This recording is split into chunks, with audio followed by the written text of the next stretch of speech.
Een hele goede middag en welkom bij de allereerste aflevering van een nieuw seizoen door Gonverweer. Ook dit jaar Gonverweer de komende weken volop aandacht natuurlijk besteden aan alles wat te maken heeft met de Vastelovend. En wat hebben we vandaag allemaal in het programma zitten? Op 18, 19 en 20 januari dan zien de bonte ovenden van Vasteloonvereniging de Verkerscup. Wij kijken vast een beetje vooruit en kallen natuurlijk over die lessenlootjes in aanloop naar deze bonte ovenden. Social media. Veel verenigingen maken er gebruik van, maar wat kun je er allemaal bekijken en wegen onze te werk? Daar ga ik vandaag over kallen met de Vasteloonvereniging de Schupkes. Niet alleen de volwassenen, maar ook de wichter die wilden met deze dag flink feesten. En in Tungelder, door bij de bokkenrijers, door gebeurt het altijd met de kinderrosmiddag. Die zijn vandaag ook hier in de studio, dus ik ga ook even met hun dooroverkallen over de kinderrosmiddag. Vasteloonvereniging de Zopmalen, die hebben dit jaar uw 6x11-jarig jubileum en die hoor je net weer een aantal jaren al uw feestje geruid. We kallen vandaag natuurlijk ook met de gisteren uitgeroepen stadsprins van Vasteloonvereniging de Rogstekers. We nemen natuurlijk ook even met naar alle evenementen die dit weekend en de komende dagen plaats gaan vinden. En ook dit jaar weer muziek in het programma. Vandaag hebben we halve finalist van het LVK Pier en Stuf uit Boks mee. Ik zeg welkom bij de eerste aflevering van Door Gonverweer.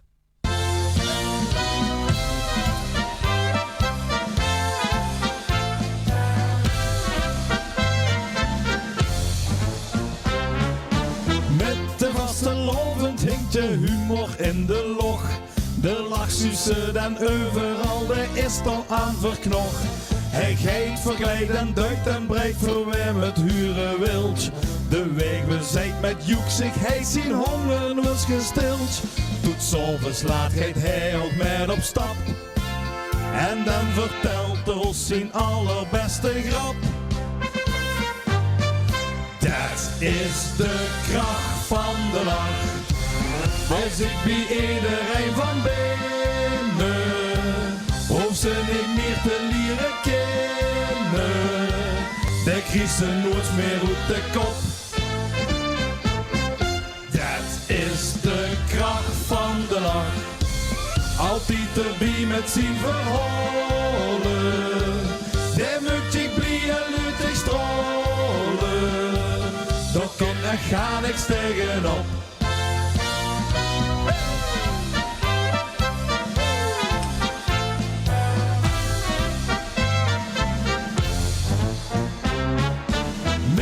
Vastelovend krijgt er iedereen op zijn handje.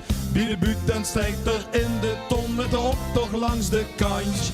Het is nooit gedaan, hij blijft maar gewoon de bontje over lang. Niet te verslaan zich voor een trombie vullen op de wand. Let zwaarster mug en vulde hij zich slap. Maar juist toen schaterde wij oren om zijn grap. Dat is de kracht van de lach.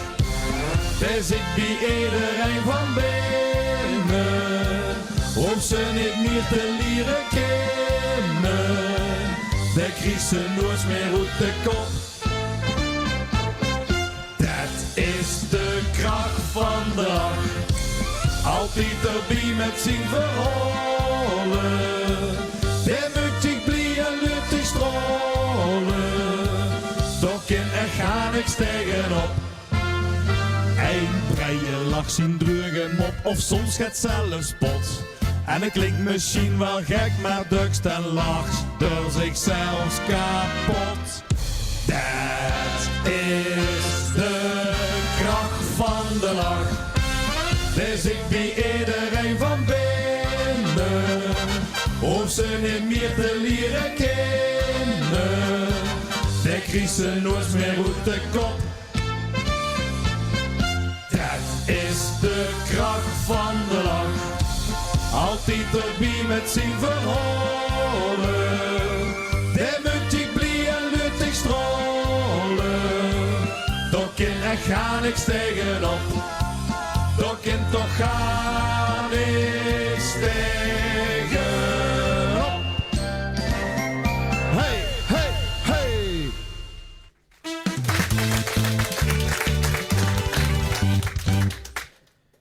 Het is een kort vastelovend seizoen dit jaar en daarmee komen natuurlijk ook voor veel verenigingen de bonte oventje eraan. Zo ook aan de andere kant van de tunnels op Wiertzuid bij Vasteloonvereniging de Verkerscup.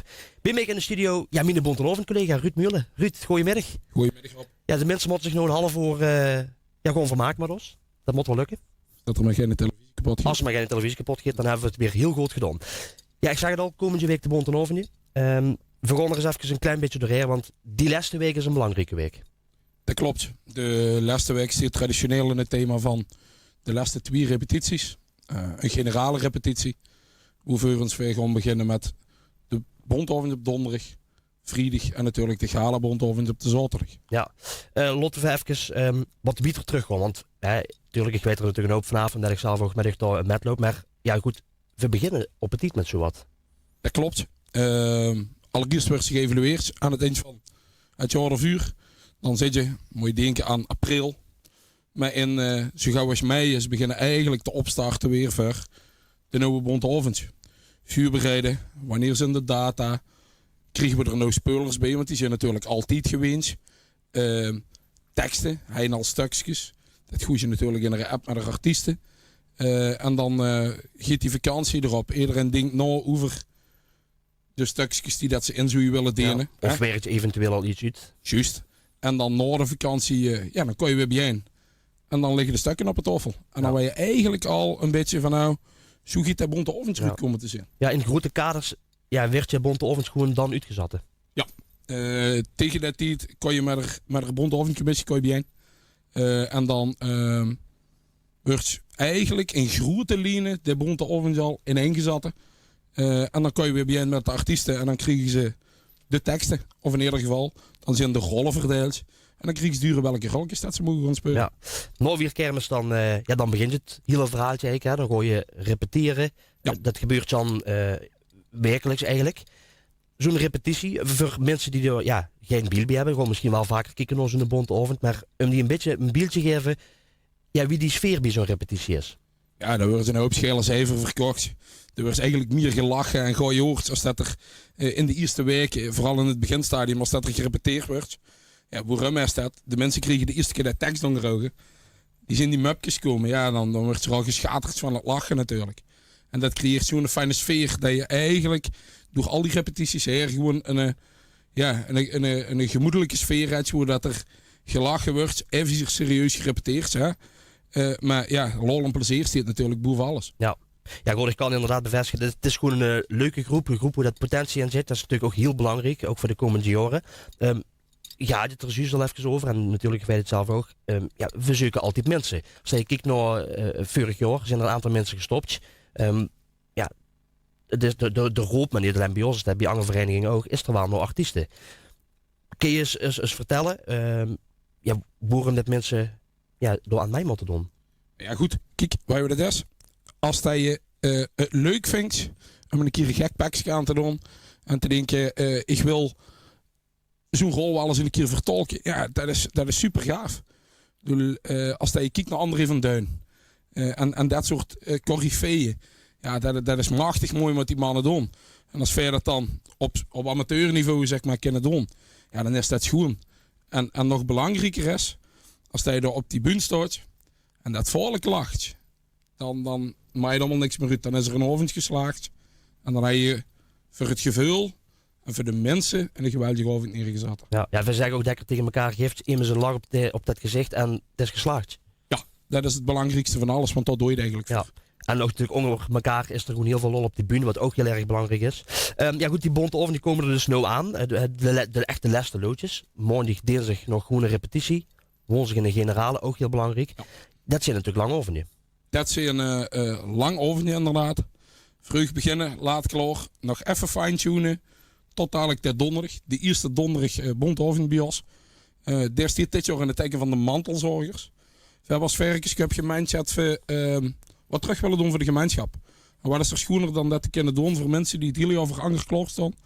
Om die nu een keer in het zonnetje te zetten wil ik het niet nemen. Maar om die een keer een schone oventje bezorgen. En als we dat kunnen doen door ze uit te nodigen om voor niks naar de Bonteoventje komen, dan is dat prachtig mooi. En als dat door mantelzorgers zijn die dat graag zou willen, kijk eens even bij ons op de website op verkenscup.nl. Daar kun je nog aanmelden. En dan komt het helemaal goed. Ja, de berichten hebben inderdaad ook het al van in de media gestangen. Maar ook bij deze nog de oproep. Heb je dat inderdaad niet gezien, dan meld je het over aan. Want dat is natuurlijk van echt gegund. Ja, helemaal wel. Ja, goed, dat is dan voor de donderdag. Zo'n zaterdag, dat is dan zo'n gala-ovent. Kun je eens een beetje uitleggen wat daar nou speciaal aan is? Nou, tijdens de galavond bij de Verkingscup dan komen de VIP's, zo je dat voor het zeggen. Dat zijn ons sponsoren, ons begunstigers, het college van BMW en natuurlijk een hele hoop andere mensen die graag op de zaterdag naar de Bondhoven's willen komen kijken. Daar staat dan achter een heb kennen rengsje verklaar en dan kunnen ze genieten van weer een schone avond. Ja. Ja, je verhaalt er al even over. We zijn altijd op zoek naar no mensen, Nederlandse artiesten, maar in dit geval nu ook naar een regisseur. Ja, dat klopt. Vorig jaar heeft na jarenlange staat van dienst heeft onze regisseur bij Raamakers gezegd: jongens, ik vind het tijd dat ik het stekje overdraag aan de nieuwe garde. En nu ben ik als interim regisseur. Om het zo maar te zeggen, mogen ik dit jaar doen samen met de geweldige hulp van Mout van Erp. Die overal een adviseert, beestiert, dingen die hij vergeet. En de giet een telefoon. Hij door aan gedacht, moeten we dat nog doen? Ja. Hebben alles op papier staan. Ja, en dan even communiceren we als groep ook natuurlijk heel goed met elkaar, steunen we elkaar, sturen we elkaar. Dus. Ja, dat is zeer belangrijk inderdaad. Maar inderdaad, een nieuwe regisseur zou voor ons echt wel heel fijn zijn. Want dan krijg je als groep wat meer ruimte en wat meer rust. Dus mocht er immers denken van nou, daar staan een stel ongemeneerde verkjes, meld zich aan en dan hebben wij weer een nieuwe regisseur voor komend jaar. Ja. En liegen de schoenen om artiest te werken, kan je ook dan een keer kijken, want wij zijn gewoon een hele gezellige groep. Ja, dat kan ik zeker bevestigen. Kaartjes zijn er natuurlijk ook nog genoeg te krijgen. Hoe moet ze erover zien? Dan kunnen ze bij de vuurverkoopadressen terecht. Die staan bij ons op de website, op de Facebook en op de sociale media. En natuurlijk via leden van de Verkingscup over ze zich melden. En dan krijg je sturen hoe dat die te koop zijn. Ja, nou, het giet er gewoon in ieder geval fantastisch over weer. Dat kan ik al een beetje verklappen. Dus een beetje een trigger, dat mag wel voor die overnemen. Ja, zeker. Goed. Ruud, dankjewel. Wij zijn ons natuurlijk mondig. Meer inderdaad. Dus dat gaat helemaal goed komen. Dank voor de komst naar de studio en vooral wat van maak met de Bontenoventje. Dank je. Heel goed. Dan is het nu tijd voor een gloednieuw item hier in de Gonverweer. In Wie is nu met, gewoon ik namelijk iedere week met een skale uit het bierteland die wat betekend heeft op Vastelovensgebied. En vandaag doe ik dat met oudvorst Ton Pieters. Ton Pieters, oudvorst van Vastelovenvereniging de Roogstekers. Ton, welkom. Dankjewel. Ton, om te beginnen, wanneer zie je nu vorst geweest bij de Roogstekers? Vanaf welk moment? Ik ben in 86 bij de Rockstekers gevraagd en toen hebben ze, dat heb ik dus achteraf allemaal gehuurd, hebben ze mij dus al in gedachten vervorst en toen hebben ze mij heb ik een jaar metgelopen eigenlijk en in 88 ben ik geïnstalleerd als vorst, ja. En wie is dat dan? Want ja goed, je zit erbij gekomen, je werd maandenlang ook veel gedragen als vorst. Wie heb je dat ervaren? Nou, laat ik het zo zeggen, ik schrok er me heel erg van, wie ze mij komen vragen en mijn vrouw nog veel aardig. Maar ik ben altijd een enorme wagenbouwer geweest in de optocht. Jaren met de optocht met gedaan en de Vastelovend die zo enorm aan mij vast als persoon. En toen ze mij kwamen vragen als vorst, toen heb ik erover nagedacht en toen wordt het van ja. Ik heb jaren in die loodsen liggen te plekken en noem maar op. Nu kan ik op een andere manier misschien een bijdrage leveren voor de Vastelovend in stand te houden, tradities uit te breiden, vernauwingen door te voeren. Die kans die heb ik nu en toen ben ik dus eigenlijk van optochtdeelnemer en optochtbouwer in de organisatie van de Rockstekers van de Vastelovend gekomen. En we hebben het dan over het jaar? Dat hoorde in 86, toen ben ik in 85 prins geweest. En toen hebben ze me in 86 bij de Rockstekers gevolgd. Ik wil eigenlijk heel graag met u een beetje terugblikken op de periode. En dan met name over een aantal schoolmomenten die altijd zijn bijgebleven in de periode dat je vorst zit geweest. Ja. Neem dus een voorbeeldje. Nou, dat zijn heel groot. Een aantal dingen waar je van zegt, nou die vind ik groot. Ik pak de 1993. Toen zijn ze van de NOS, zijn ze een aantal, die jaren daarvoor, nog een aantal optochten geweest kijken in Den Bosch, in Sittard, in Maastricht, overal in Limburg, maar ook in het Brabantse. En ook in Weert. En toen mochten ze, op een gegeven moment mochten ze een optocht uitzenden. En toen hebben ze toch voor Weert gekozen. Dus bleek toen dat de optocht van Wiert zo aangesproken had, dat ze daar rechtstreeks op televisie willen brengen. En dat wordt een 93. Ja, dat wordt een happening, maar dat wordt inderdaad ook zo'n organisatie. Dat wordt niet te geloven. Het mooie van tevoren komen die mannen van de NOS, dan komen de technische mannen, dan komen de mannen van het geluid. En dan liepen die met zich door de stad en dan zag ze, die Paul, die moet er gewoon doen, want er moet een camera komen staan. En daar moet wat komen, want daar moet ook een camera. Dus die hebben, mooie van tevoren worden die al bezig om er een draaiboek van te maken. En wij moesten als rockstekers, wij moesten er voor klaarstaan. En de gemeente, Erik Koelen wordt een prins. En die stond op de wagen en het was net of het zo moest zijn. Weet je, zo de bocht uitkwam, toen sneed je het. Ja, dat wordt de confetti uit de hemel, hè. Dat wordt prachtig, die bier. En dat wordt echt een hoogtepunt. Hij zegt, daar hebben we de Wierter vastenavond eigenlijk kunnen laten kijken aan eigenlijk heel Nederland. Aan het land, ja. Hoeveel jaar toen zie je nu precies vorst geweest bij de Rockstekers? 15 jaar. 15 jaar. En wat is de reden dat je gestopt zit? De reden dat je gestopt bent, omdat de eerste vorst, als ik het goed heb, die is 33 jaar vorst geweest, dat was Jan Voorsen. Toen is Jan Koenen gekomen, 22 jaar. En ik vond, want een vorst wordt gekozen voor het leven. Hè. Die wordt gekozen en die blijft zo lang vorst dat hij ziet, ik stop ermet.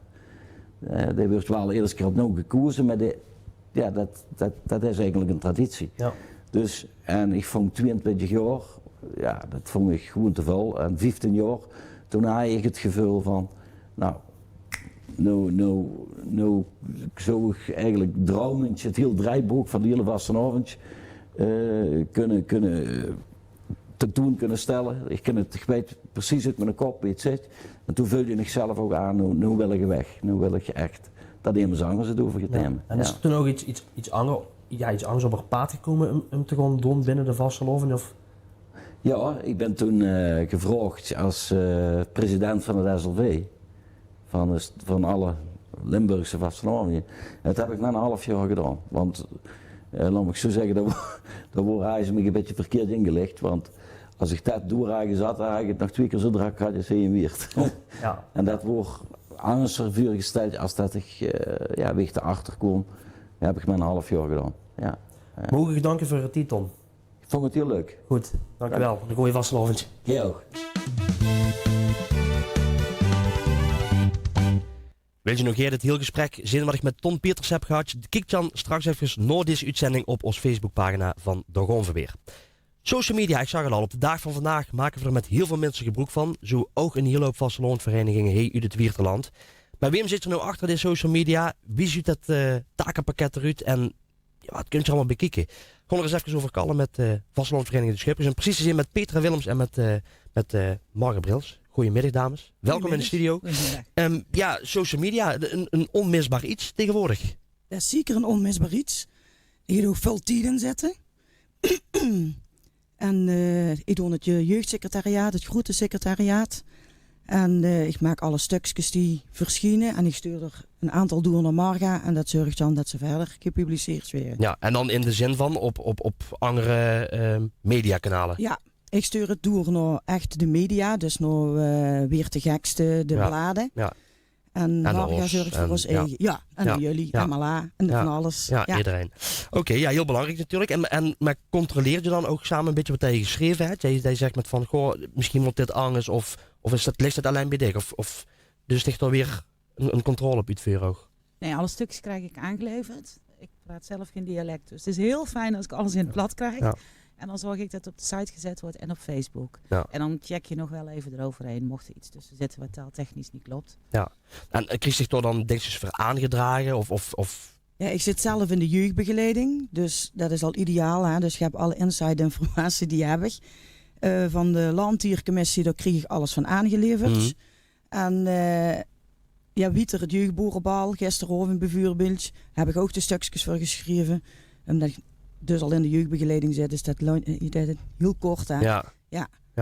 Wieveel tijd zit je in? Hoe moet ik aan denken? Ik bedoel, als je kijkt naar aanloop dat er allemaal dat soort dingen gaan gebeuren. Hè? De uitroeping van een landdier, van een jeugdprins, van andere activiteiten die je hebt. Hoeveel tijd besteed je eraan om echt gewoon nog een goed bericht te maken? Ja, daar besteed je toch wel heel veel tijd aan. Want je wilt er ten eerste geen fouten in hebben. De informatie die moet juist zijn. Ja, ik denk niet dat het een 10 uur te druk is, wat hij er eigenlijk aan besteedt. Maar dus bijvoorbeeld ook, ik noem maar even iets, ik maak zo'n bericht. Dat ze het dan even lukt liggen, want ik weet toch dat het moet pas over 2 weken gepubliceerd worden. Ja. Noem maar even iets. En dat ze dan de dag erna nog een keer kijken met van, goh, wat heb ik nou geschreven en komt het een beetje overeen met wat we ook echt willen publiceren. Ja, dat doe ik zeker, want het gaat nooit in één keer het internet op. Nee. En het dus ook echt volledig alleen, of zie je toch tegen andere mensen binnen de vereniging van, goh, kijk eens nou, of... Ja, ons pap, daar blijf ik toch altijd op terugvallen. Die heeft het secretariaat gedaan. Ja. En dan vroeg we wel eens van, pap, kijk eens even, kan dat zo weg? Ja. Dan kan ik me voorstellen dat met die vastelovenddagen en met bepaalde activiteiten of andere evenementen, is de social media natuurlijk bij heel erg booming, om het maar even zo te zeggen. Maar wie zou er een beetje voor dat in die periode dat het wat rustiger is met de vastelovend, dat het toch allemaal een beetje draaiende blijft? Ja, dat doet eigenlijk meer Marga. Dat is boeten het seizoen zorgen dat er wat dingetjes op Facebook blijven verschijnen. Ja, en als je dan kijkt naar de website, dan heb je de seizoenen, en je hebt de kerst of je hebt de feestdagen. Dus overal link je dan wel iets namens de Schuipkes. En Facebook, die hebben we sinds kort weer helemaal opgepakt. Want het heeft gewoon even plat gelegen. Ja. En daar is het continu reageren. Als je kijkt naar vorig weekend, alle uitroepingen van alle hoogheden overal, dan reageer je als vereniging daarop. Ja, even namens de vereniging proficiat. Ja. Maar ook als mensen dingen gevraagd hebben. Dan reageer je ook terug op alles. En net als gisteren hebben we het jeugdboerenbal gehad, vorige week de uitroeping. Dus snel thuiskomen en snel alles erop zetten. Ja. Maar wie reageert er bijvoorbeeld op? Als dat immers een berichtje zeg maar, op de titellijn zet, reageerde dan de onder? Of stuurde immers een privéberichtje? Of hangt dat een beetje af van wat er is? Het hangt een beetje vanaf wat erop staat. Meestal zijn het gewoon leuke, positieve reacties. Maar niet altijd om een reactie van de Schuipkes gevraagd wordt. Ja. Noem eens een aantal dingen die echt belangrijk zijn om te posten. In de periode dat het echt rustig is. Wat echt belangrijk is voor u als vereniging van nu moeten we... Nou, dat we in ieder geval aangeven wat er ons te wachten staat. Ja, wat er dus komend seizoen zeg maar gaat gebeuren. Ja, wat er komend seizoen staat. Programma zo gauw dat bekend is, komt op de website meteen te staan. Alle posters en dergelijke komen ook op Facebook te staan. Dat is wat je tussendoor dan weergeeft. Ja. Een beetje de aanloop daar naartoe. In de zomerperiode, fijne vakantie, zulke soort dingen. En in die periode zelf, dus de periode waar we nu in zitten, wat is dan met name voor u als vereniging het belangrijkste om door op te zetten? Ja, meteen als je hem Zuid geroepen is, staat het erop, komt natuurlijk. Dat staat ik kloor toezel op de computer en in een mail naar de media. Dan hebben we Teamviewer op de telefoon. En dan wil ik wel niks voor u sturen, maar ik ben altijd bang dat het al uit gaat komen. En dan is het meteen verzenden zoals als ze iets ingeroepen. Ja. Is dat in het verleden wel eens gebeurd? Dat je iets had gestuurd eerder en dat het toch dan nog moet komen eerder dan dat je eigenlijk moet? Nee, bij ons gelukkig niet. Nee. Maar ik stuur ook niks voor u. Nee. Dus jij doet het eigenlijk zeg maar meer achteraf? Ja, meteen op het moment zelf. Dan wordt het verstuurd. Ja. Oké, heel goed. Dus dus kregen we in ieder geval een beetje een beeldje van wat er allemaal bij kunt kijken. En wie daar ook mee bezig zit. Misschien ook wel even leuk. Stel je gaat met een vereniging door een receptie hier, door een gebeurtspad. En je wilt je dat ook gelijk posten, dan gisteren ergens met de telefoon in de hoek staan of... Nou, Marga doet eigenlijk alles van wat op Facebook en dergelijke. Dat kan meteen erop gezet worden. Dus als er iets op dat moment gebeurt, is gewoon of een foto of een film te maken en gelijk kan er meteen op. Ja, oké. Nou goed, daar hebben we in ieder geval een schoon beeldje van gekregen. Wie dat een beetje achter de schermen werkt, kun je stiekem toch meer bekijken dan dat kijken. We maken er allemaal gebruik van. We posten elke dag wel iets. We zeggen iets, doen iets, maar je kunt inderdaad wel heel wat meer bekijken. Ik denk dat heel veel mensen inderdaad niet weten dat het stukje wat verschijnt wat er voor een werk aan vooraf gaat. Ja, dat is met veel dingen. Dat zie je ook met zo'n bond over. Dan kun je echt heel veel bekijken. Dus, we hebben in ieder geval een beetje een betere beeld bij gekregen. Je had al gezegd, het is wat minder geweest allemaal op het social media gebied, maar dat heb je goed opgepakt. Houd je het vast, want dat deed iedereen baat bij. Ja. Helemaal goed. Zeker doen. Ja. Ik dank je voor je komst naar de studio. En ik word je natuurlijk een hele vaste loon wensen en we gaan elkaar ongetwijfeld treffen. Zeker. Goed, dank je. Vorig jaar stingen ze in de finale van het LVK en ook dit jaar dromen deze twee mannen er weer van om in die finale van het LVK te mogen staan. Maar hier ze dat lukken, dat blijft nog heel even spannend. Maar voor die mannen uit Boksum is het wel fijn dat ze vandaag in ieder geval hier zijn in Doorgonven weer. Ze zijn er nog steeds. Pier en Stuf.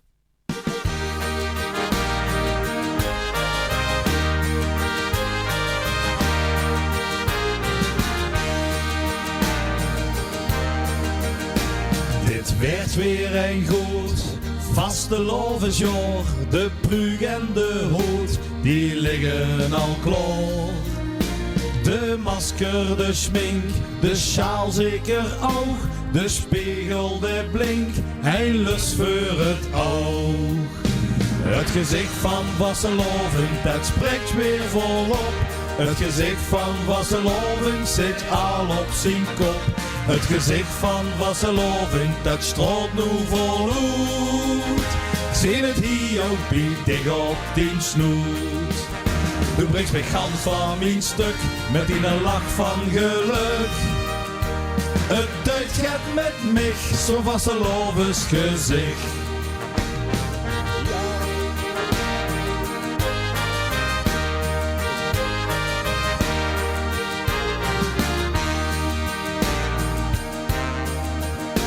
De kuiltjes, de kin, de naas en de mond, altijd goeie zin, het uitzoeken gezond.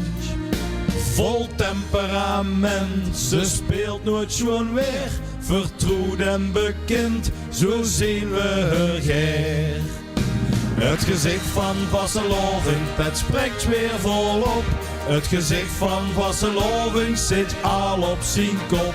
Het gezicht van Vasseloven, dat straalt nu voluit. Ik zie het hier ook dik op die snoet. Du brengt me gans van mijn stuk, met die een lach van geluk. Het duidt gaat met mij, zo Vasselovens gezicht.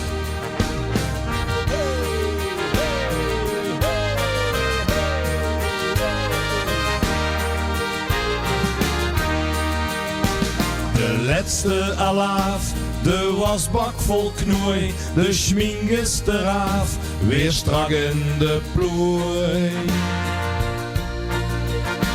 Dan komt 11, al doden het lang, dan krijgt ze vanzelf weer kleur op de wang. En op moment. Ja la la la la la la la la, ja la la la, ja la la la la la la la la la la la la. Ja la la la la la la la la la la la. Ja la la la la la la la la. Het gezicht van Vasseloven, dat spreekt weer volop. Het gezicht van Vasseloven zit al op zijn kop. Het gezicht van Vasseloven, dat straalt nu voluit. Ik zie het hier ook dik op die snoet. Du brengt me gans van mijn stuk, met die een lach van geluk. Het duidt gaat met mij, zo Vasselovens gezicht. Het duidt gaat met mij, zo Vasselovens gezicht.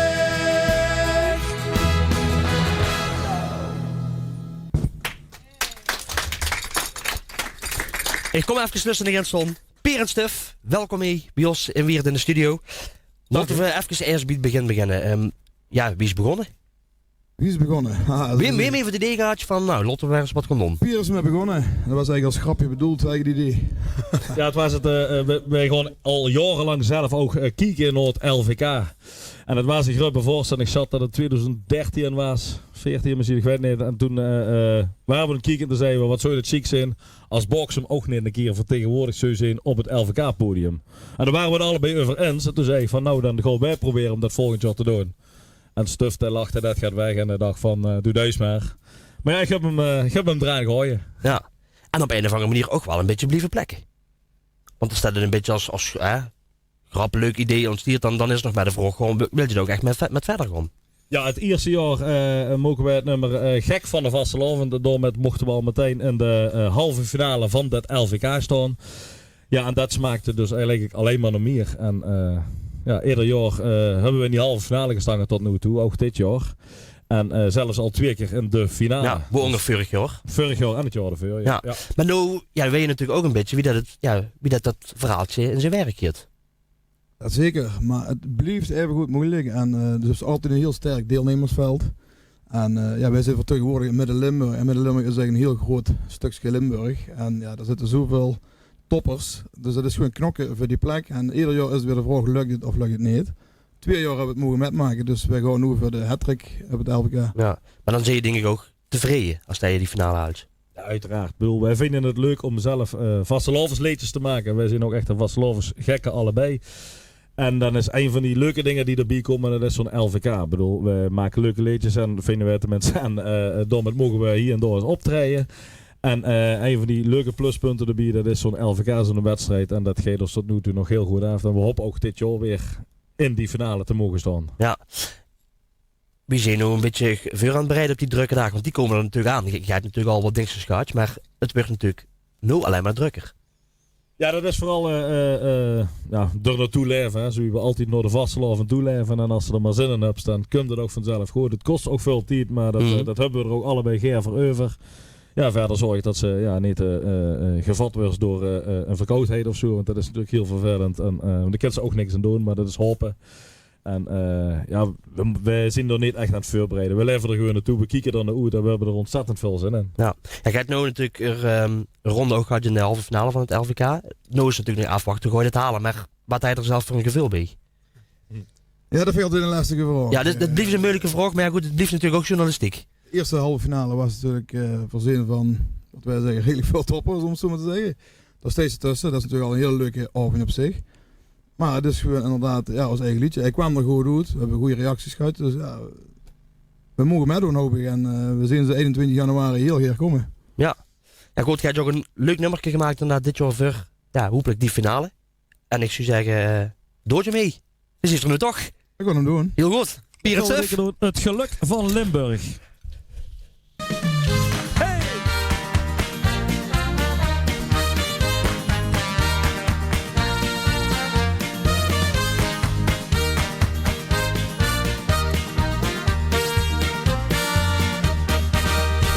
De zuur zit overal en de huur zit aan de kal. Het kriebelt in de naas en het smaakt weer altijd waas. Dat gevoel deed van binnen, dat zit in ons systeem. Het valt niet te ontkennen, want het is hier zo extreem. Zo chic, uniek en blijkbaar ons gegeven. En het zal vooral voor altijd blijven leven. Het geluk van Limburg, dat vult ze hier meteen, dat brengt ons allemaal bijeen. Het geluk van Limburg, steeds zo stevig wie een rots, dat is ons provinciale trots. En weet je, dit geluk is niet te koop, dus Limburg geen zucht, geen ons nooit op beloop. Het geluk van Limburg, dat straalt er hier vanaf met vastelovend. Allah, ja la la, ja, ja la la, ja la la, la, la, ja la la, la, ja la la, ja la la la, ja la la. Het werd ex toegewinst, wie het ook beproeven. Doe hups het aan die zie en van scherven werd het blie. Het is geen toeval, doe dwingt het zelf af. Zo gaat het hier nu meestal, mossen kieken man wat gaaf. Zo chic, uniek en blijkbaar ons gegeven. En het zal vooral voor altijd blijven leven. Het geluk van Limburg, dat vult ze hier meteen, dat brengt ons allemaal bijeen. Het geluk van Limburg, steeds zo stevig wie een rots, dat is ons provinciale trots. En weet je, dit geluk is niet te koop, dus Limburg geen zucht, geen ons nooit op beloop. Het geluk van Limburg, dat straalt er hier vanaf met vastelovend. Allah. En ook al zit het tegen, raken we niet van ons stuk. Van de drupnots en de regen en geluk, wie een ongeluk. Het geluk van Limburg, dat vult ze hier meteen, dat brengt ons allemaal bijeen. Het geluk van Limburg, steeds zo stevig wie een rots, dat is ons provinciale trots. En weet je, dit geluk is niet te koop, dus Limburg geen zucht, geen ons nooit op beloop. Het geluk van Limburg, dat straalt er hier vanaf met vastelovend. Allah, dat is vastelovend.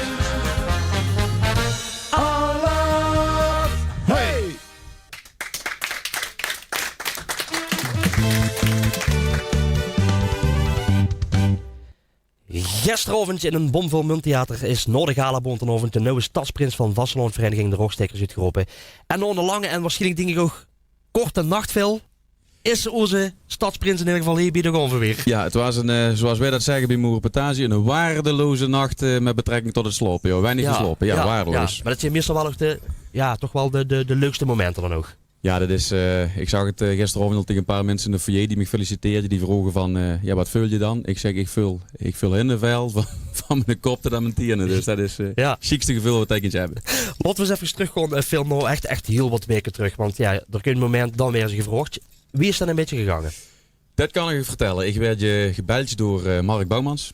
En die belde me op van, Phil, wil je in de jury komen van het Liedjesfestival van de Rogstekers? Ik zeg, ja, dat wil ik best doen, maar ik was al in twijfel. Ik denk dat Liedjesfestival, ik denk dat volgens mij is dat er überhaupt nog. Ik was me nog aan het denken. Dus ik ga wel een klein beetje argwaan, want volgens mij probeer ze me goed anders te vertellen. Maar goed geluivig, echt terecht. Ik zit een avondje aan tafel, ik kreeg een tasje koffie en hij zag nog aan de telefoon van, er nodigen nog 2 mensen uit die in die commissie zitten van het Liedjesfestival. Dus Peter Willems en Stefan Jacobs die sloten zich ook aan. En ik meen je dat 2 mannen waren van het Liedjesfestival. Dus we zitten met z'n veren een tasje koffie te drinken. En toen kwam de vraag van Phil, wil je ook iets gaan presenteren met het Liedjesfestival of bij het Liedjesfestival? Ik denk, wat moet ik toch gaan presenteren, een jurylid? Dus ik ga nog steeds niks door, totdat in ene keer, om een lang verhaal kort te maken, in één keer komt die vraag, wil je prins worden van Stadsvastloonvereniging Droogstekers?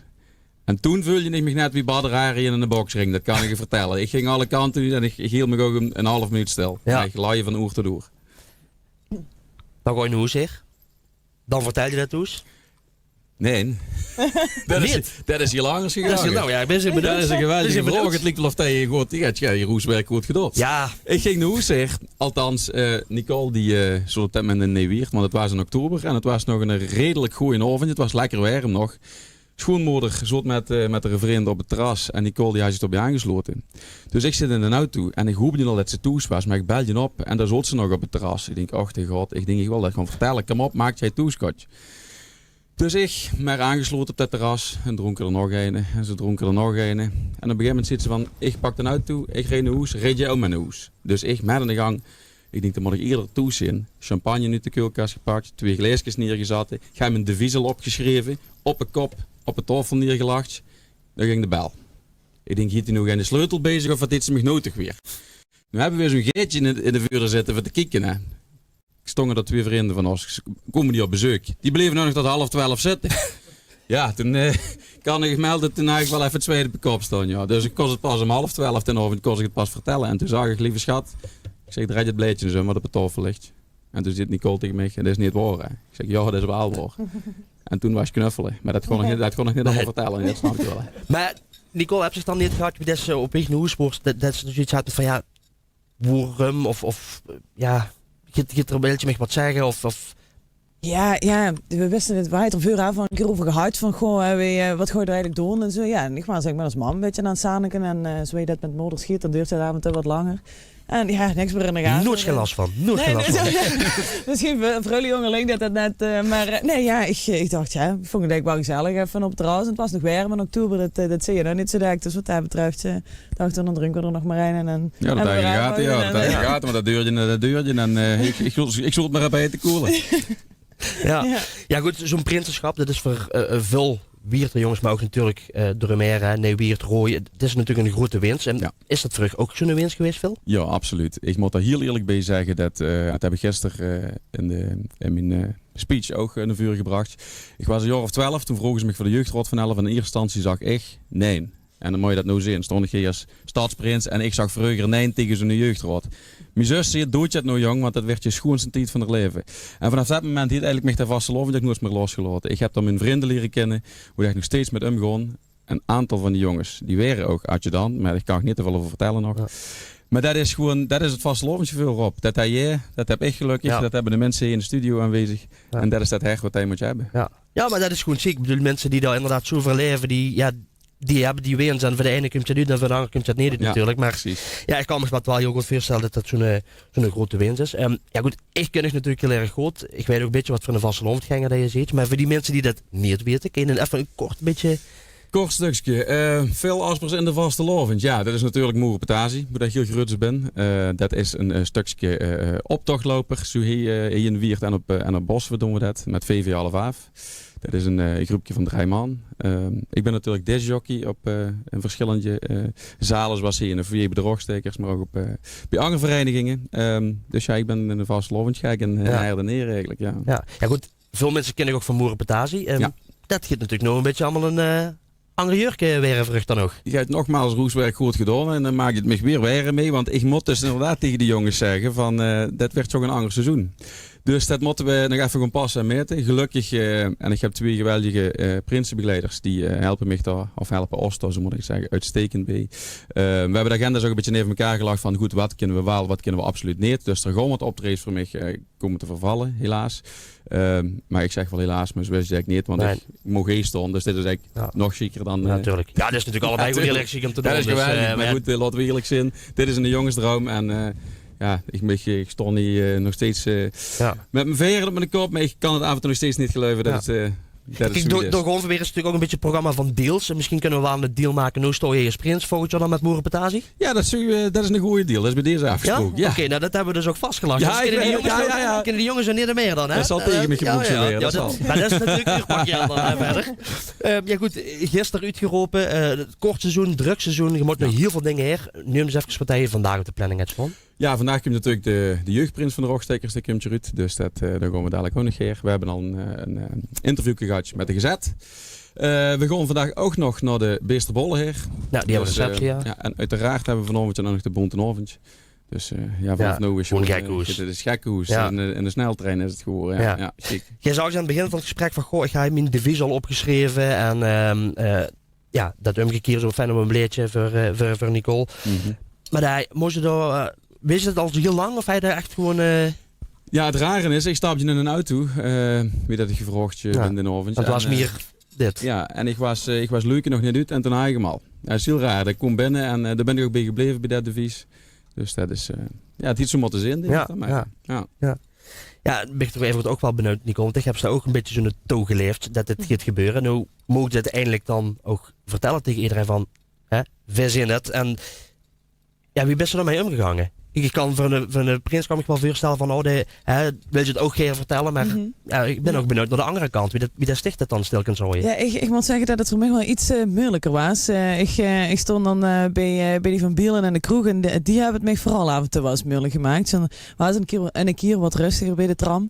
En Peter was maar aan het vertellen over zijn prinsenschap en ik kreeg het maar heiter en ik denk, ja, dadelijk is veel aan de gang. En dan was maar aan het vertellen en Gruutstetten was. Dus ik heb het wel een paar keer echt heet gehad. Ik ben de laatste week ook niet meer veel de deur uitgekomen, moet ik eerlijk zeggen. Ik durf het niet meer. Ja, puur omdat ook een beetje allemaal... Dat, ik denk, ik moet me stil maar anders ben ik degene Ja, Felix, stel je nog vannacht een schoen vraag, want ik had gisteren op de bühne een liedje gedaan. Ja. En ik zeg, neem je gitaar met. En dat heb ik gedaan. Dat heb je gedaan. Dat heb ik gedaan. Ja, belofte maakt schuld, zeggen we altijd. Ja, ik wil heel graag vragen, voordat ik dadelijk met ik wil afsluiten over onderscheiding, wat dat is en wat er devies is. Moet ik heel graag vragen of jij dat liedje bij ons in de uitzending zou willen doen? Dat wil ik heel graag doen. Oké, dan denk ik dat je naar die kant mocht. Maar wie mocht de microfoon geven? Ja, die werd wel even overgenomen. Ja, maar goed.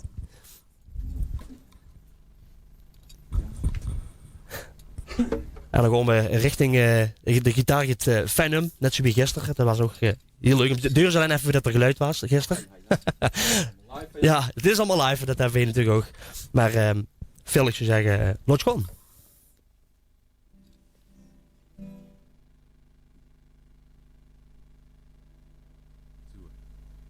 Dames en heren, dit is terug. En die te maken met mijn orde. De orde van het vastelovend liedje.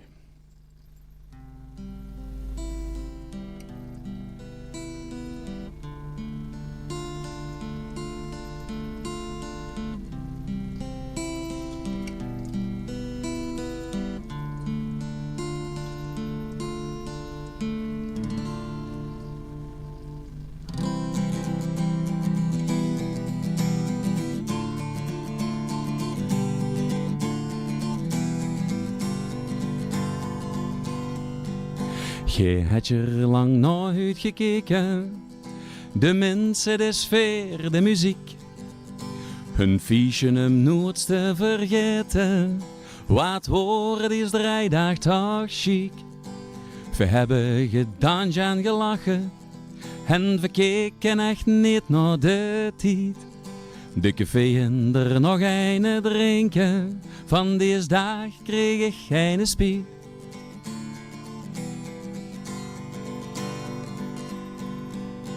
Kijk, dat is nou echt vastelovend. Het schoonste feest is echt waar. Jo, ik hou van de vastelovend. Ik kan niet wachten op het volgende jaar.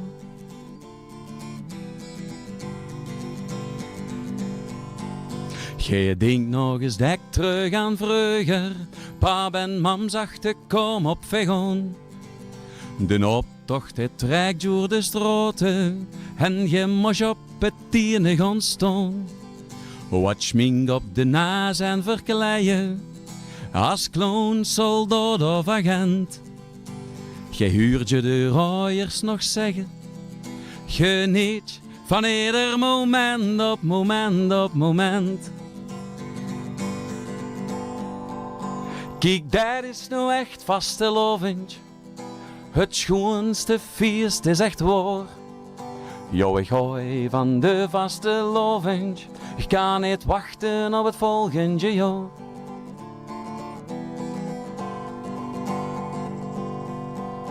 De tijd vlucht, het huurt bij het leven. In gedachten zinnig ik heen nog staan. Aan de hemel stond duizendje sterren.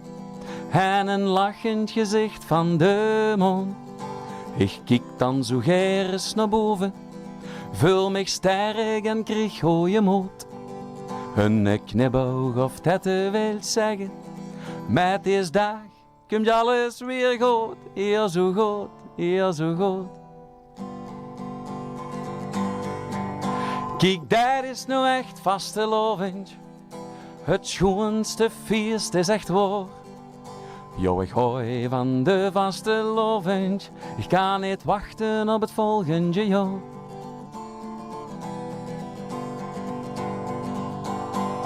Oh, ik als het mij toch goed gebeuren. Het geluk kwam ineens onverwachts. Een meisje zoals in mijn dromen. Op dich heb ik lang gewacht. Rood, geel en groen wordt in pakske. Ja, dich is een feestje op zich. Wilst ik me geen ding beloven? Veer vanaf nou, vastelovend met mij.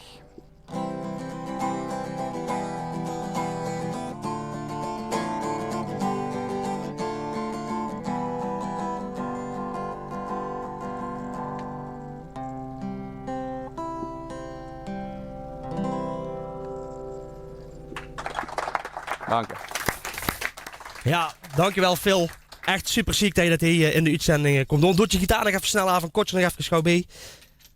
Dit is in ieder geval een schoon moment en ook een apart moment wat we hebben vastgelegd. Ja, over die verre, daar moet ik trouwens even wat vragen. Daar waren gisteren wat problemen mee volgens mij. Ja, er waren wat problemen mee, maar dat heeft niks te maken met mijn prinsenbegeleiders of de rogstekkers. Het alles te maken. Ik heb een hele veerkantje gekop. Oh, is het dat? Ja, dat nee, is het, ja. Nee, maar dan weten we dat ook weer. Nee, het verkoosvoeren naar je ook af en toe. Dat ze aan die muts zitten. Dus, ja, precies. Nee, dat is allemaal mijn eigen scheutje. Oké, prima. Daar kunnen ze niks aan doen. Gisteren heb je al een klein beetje verteld over onderscheiding. Voor de mensen die het niet hebben meegekregen, kun je even nog kort toelichten weer onderscheiding. Dat doe ik heel graag. Dat is de orde van het vastelovend liedje. Dat is het liedje wat ik zojuist voor heb gezongen. En wat ook bij alle bontenovendje even naar vuren komt. Een liedje wat geschreven is in eerste instantie, en dat moet ik heel eerlijk zeggen, in eerste instantie voor een pap. Die al 13 jaar niet meer bezig is, helaas. Vandaar ook het stukje, het coupletje van in gedachten in de rug nog staan. Want vastelovend, dat is een feest van de mensen. Dat is een feest van emotie, dat is geluk, dat is leven, dat is verdriet. En dat komt met de vastelovend, als de mensen bij elkaar komen allemaal dat soort emoties naar boven. En dat is wat ik wil uitdragen met het vastelovend liedje. Ja. Ik heb hier ook de medaille bij me. Zoals deze iets orde van het vastelovend liedje. De LP die erop ligt, dat is de LP van Moerenportage. Nou heet Moerenportage geen LP's, maar dat maakt helemaal niks uit. Maar hoe ze er toch op hebben staan. En lang vooral kort te maken, het kuffertje, de LP, het cupje, oftewel de naas, het wapen van Wiert en mijn naam Prins Phil de Eerste. En dat is kort gezegd mijn orde van het vastelovendliedje. Hij ziet er goed uit, dus dat kun je in ieder geval gerust op zin. Dat ben ik ook absoluut, ja. Zeker weten, zeker weten. Heel goed. En na de uitzending wil ik nog even hebben. Oké, dan blijven we nog even zien. Laten we afsluiten met het advies, want ik heb nog een aantal dingen die ik echt heel graag nog in het programma ook, wil behandelen. Phil, ik gewoon nog sowieso een hele goede vastelovend. Mensen, we treffen elkaar. En ik zou zeggen, zo met het advies dan gewoon een goede vastelovend van maken. Dat kon ik zeker doen. Mensen, ik ga afsluiten met mijn devies. En dat is, als de muziek begint te spulen en de glazen klinken, gewoon vee, er samen, ene drinken. En het rijmel Wiert. Hey. Wiert. Wiert. Dank u wel. Dankjewel Phil. We hebben heel veel contact nog met die dag. Wat is er eigenlijk allemaal te doen de komende dagen op het vastelovensgebied? Nou, het is even de evenementen op een rekening te zetten. En dat gebeurt door niemand minder dan Saskia Meulen. Saskia, wat is er allemaal te doen in het Wierterland?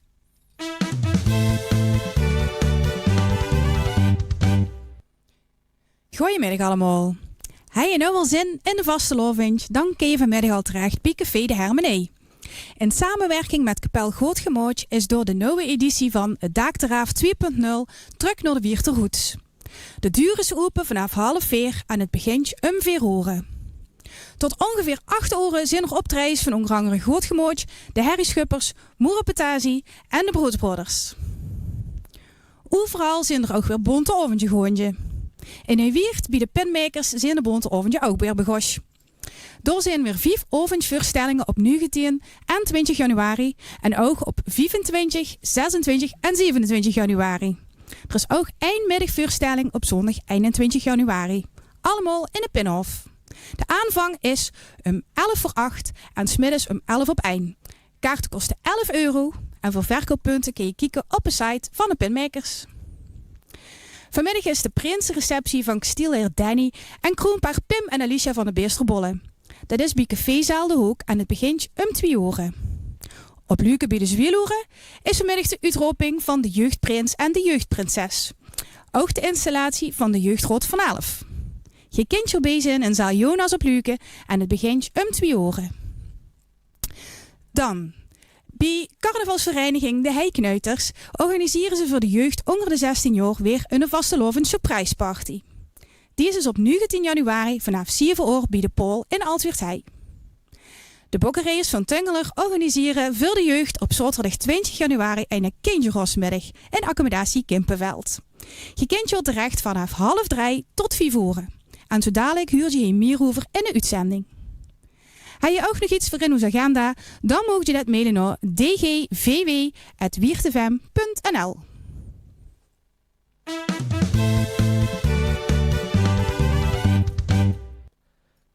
Dankjewel Saskia voor het overzicht. Volgende week natuurlijk weer een nieuw overzicht. En hij er wat voor. Mail dus inderdaad dgvw@weerdefm.nl. Nou, ik zag het aan het begin van de uitzending. Niet alleen de volwassenen, maar ook de wichter die willen met die dag lekker feesten. En in Tungeler doen ze dat jaarlijks met de kinderrosmiddag. En bij mij in de studio zijn jeugdprinses Fenne en jeugdvorst Mira. Welkom in de studio. Ja, een belangrijke vraag natuurlijk. De kinderrosmiddag. Wanneer is het? 20 januari. 20 januari. En wie laat je het al beginnen? 2:00. Om 2:00. Ja. Dus dat gaat er al lekker tegenaan natuurlijk op deze zaterdagmiddag. Wat gaat er allemaal gebeuren? Ja, we hebben spelletjes voor de leeftijden. En dus bijvoorbeeld voor groep 1, 2 hebben we een spelletje en voor groep 7, 8. Ja, dus op die manier vul je ook de middag dan? Ja. Oké, en alleen dat of kunt er nog iets speciaals zijn? Bijvoorbeeld mensen die komen optreden of is er immers muziek doordraaien? Dat is een goeie vraag, hè? Ja. Hebben ze zich niet over geïnformeerd? Misschien is het een verrassing dat het gaat gebeuren. Dat weet ik niet. Nou, oké. Je kunt natuurlijk veel bekijken, zo'n voorbereiding als zo'n kinderrosmiddag. Maar wie vindt het om dan zelf als, ja, natuurlijk jeugdvorstin en als jeugdprinses door voorop te mogen gaan? Nou, ik vind het heel leuk, ja. Nee. Het geldt voor dich denk ik ook? Ja, ik vind het ook ja. leuk. En waarom moeten mensen dan naartoe komen? Nou, het is kei gezellig. De sfeer is ook superleuk, ja, natuurlijk. En is het ook gewoon voor iedereen? Dus iedereen mocht wel hier komen? Ja, iedereen. Ja. En ik weet niet of je het misschien zelf weet, maar kunnen mensen er gewoon zo naar binnen of moeten ze daar entree voor betalen? Ook een goeie natuurlijk. Volgens mij is het gratis, maar dat weet ik niet. Nee, oké. Maar er staat denk ik op de website van de Bokkenreers staat natuurlijk toch ook meer informatie over. Ja. Oké. Nou ja, goed. Ik had je in ieder geval heel erg veel zin in om de achterpresentatie te gaan geven. Zaterdag, dus komende zaterdag, om 2 uur. En het woord B? Het MFR. Ja, dat is toch schuin tegenover de kerk is dat al. Ja, nou, oké. 2 uur gaat dat beginnen. Ik ga nog toch heel erg veel plezier wensen natuurlijk. Ja. En dank voor uw komst naar de studio. Ja. En alvast een hele goede vastelovend. Dankjewel. Dan komen we van de kinderrosmiddag van de Bokkeriers gelijk door naar iets verder naar het Zootmaleriek, want daar is het dit jaar ook feest. De Zootmalen hebben namelijk een 6x11 jubileum en dat zullen ze dit jaar flink gaan vieren. En dat zal ook zeker gewoon gebeuren bij een nieuwe editie van Gruus. Bij mij in de studio Geert-Jan Kwaspen, niet voor de eerste keer dat hij is, en Marco Junnik. Mannen, goedemiddag. Goedemiddag. Ja, laten we eens even hebben over het Gruus, want het begint een schoon standaard verhaaltje ook te Werenburg in Rooi. Wat alleen maar uitkruid en uitkruid. Dat is de bedoeling. Het is de derde editie. Het weer op de zijmeneer doorgezaten. Dus met tal van Limburgse artiesten.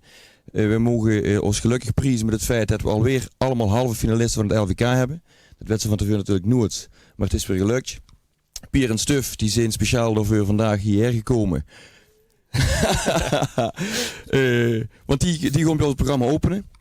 En verder hebben we Spik en Span, Bjorn en Mieke, Hoondervel en Twion Rijn. Dat is tegen voor de... Ja, voor hun natuurlijk een toetswedstrijd. Ja, voor hun is een toetswedstrijd, een hele speciale. Ze maken dit jaar voor het 11e jaar op prix maken ze vastelovensliedjes. Dus dat we ook voor hun jubileum vandaar dat we gevraagd hebben. Ze hebben dit jaar een geweldig nummer, dat heet Hij is de Prins. En wat is het toeval?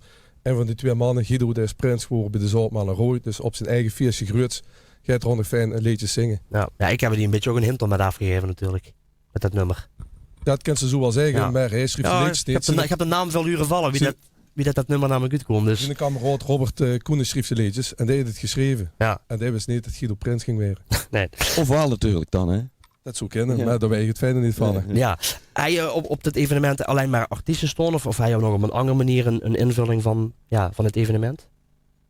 Het zijn voornamelijk artiesten. Het programma maakt het eigenlijk al heel vol. Wie Geertje net zag, komen Pier en Stuf en Hoonderveld, Spik en Span, Bjorn en Mieke, Twion Rijn. En we sluiten af met DJ-duo Beckenbauer. En die maken eigenlijk het feestje compleet met 2 uur door in het programma aan het eind. Ja. Maar doe je nou omdat je bijvoorbeeld ook een jubileum met iets extra's met Gruus? Of houd je het gewoon wie de kaders zeg maar zijn uitgezatten? Het extra is eigenlijk dat we dit geweldig programma kunnen presenteren aan iedereen. Ja. Wanneer vindt het plaats? 27 januari. Checken, klopt ja. Ja, altijd een dubbel check is altijd goed natuurlijk. Ja. Wie laat en boer? 7:30 gaan de deuren open, om 8 uur gaat het beginnen in de zaal in Rooi. Oké, en zijn er nog kaarten voor te krijgen? Die kaarten zijn nog te krijgen bij de Jumbo in Rooi. Maar je kunt je ook online bestellen op info@zootmalen.nl en dan zorgen we dat de kaarten weer opgestuurd. Ja, jij hebt er ook een paar meegenomen, want jij hebt ons gevraagd om ook wat kaartjes weg te geven. Ja, nou, dat kan. We mogen namens u 2 keer 2 kaarten weggeven. Als het goed is, kun je nou onder in beeld zijn telefoonnummer te staan. De eerste beller heeft natuurlijk de eerste 2 kaarten en de volgende heeft natuurlijk die andere 2 kaarten. Dus wil je er bezig zijn met al deze schoene artiesten, ja, gelijk even bellen naar het telefoonnummer wat juist onder in beeld stond.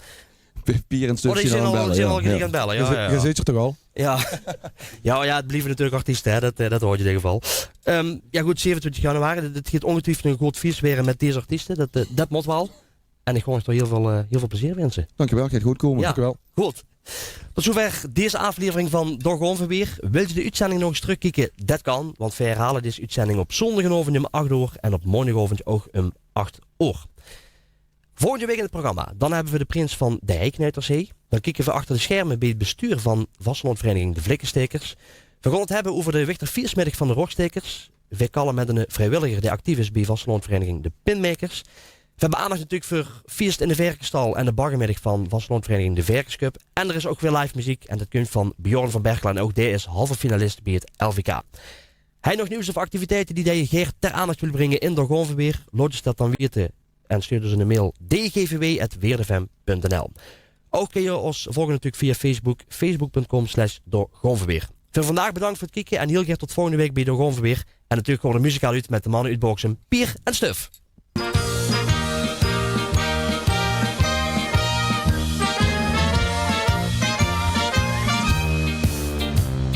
Om 6 uur gaat de wekker, direct neven het bed. De koffie smukt hem lekker, er is nog geen gezet. Snel op de fiets naar Marjolein, die springt aan het gezicht. Om 8 uur springt er op het trein, de reis gaat naar Maastricht. Het is nog rustig op het plein, hij nestelt zich vooraan. Want om 11 uur voor 11, dan gaat het weer eraan.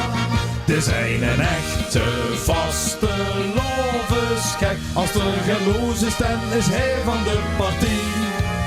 Hij steekt dan altijd op zijn eigen vaste lovensplek. Ja, van zo'n dozensjoeks wordt hij weer blij.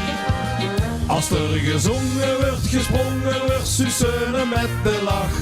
Rood, geel en groen gekleurd verkleed in beeld gebracht. Iedere kinderkast een grote onbekende, als vaste lovensvriend en overal erbij. Hey! Hij is altijd wel ergens, alleen of met zijn vriend. De zoek koelt uit de smurgens en smiddags naar een muin. Een keer kruid op een kloongetrek, in gulpen sluit er af. De joeksonger zien zo'n geplekt, dat geeft er nooit vanaf. In eigen durbe prinsenbal zal hij nooit overslaan. Het schoons wat hij zich wensen zal de ooit als prins te staan. Het is een echte vaste lovensgek. Als er geen loos is, dan is hij van de partie. Hij steekt dan altijd op zijn eigen vaste lovensplek. Ja, van zo'n dozensjoeks wordt hij weer blij. Als er gezongen wordt, gesprongen wordt, sussen met de lach. Rood, geel en groen gekleurd verkleed in beeld gebracht. Ieder kindje mast de grote onbekende, als vaste lovensvrienden overal erbij. Maar hij is echt niet de enige die zo'n vaste loven viert. Want iedereen hier op het been heeft het van jongs af aan geleerd. Want wij zien allemaal vaste lovensgek. Als er geloos is, dan zijn wij van de partie. En stonden altijd op ons eigen vaste lovensplek. Ja, van zo'n dozensjoeks werd iedereen weer blij. Als er gezongen werd, gesprongen werd, sussen ons met de lach. Rood, geel en groen gekleurd verkleed in beeld gebracht. Ieder kind elkaar, er zijn geen onbekende. Het is vaste lovensvriend zijn overal erbij. De vaste lovend is de schoenste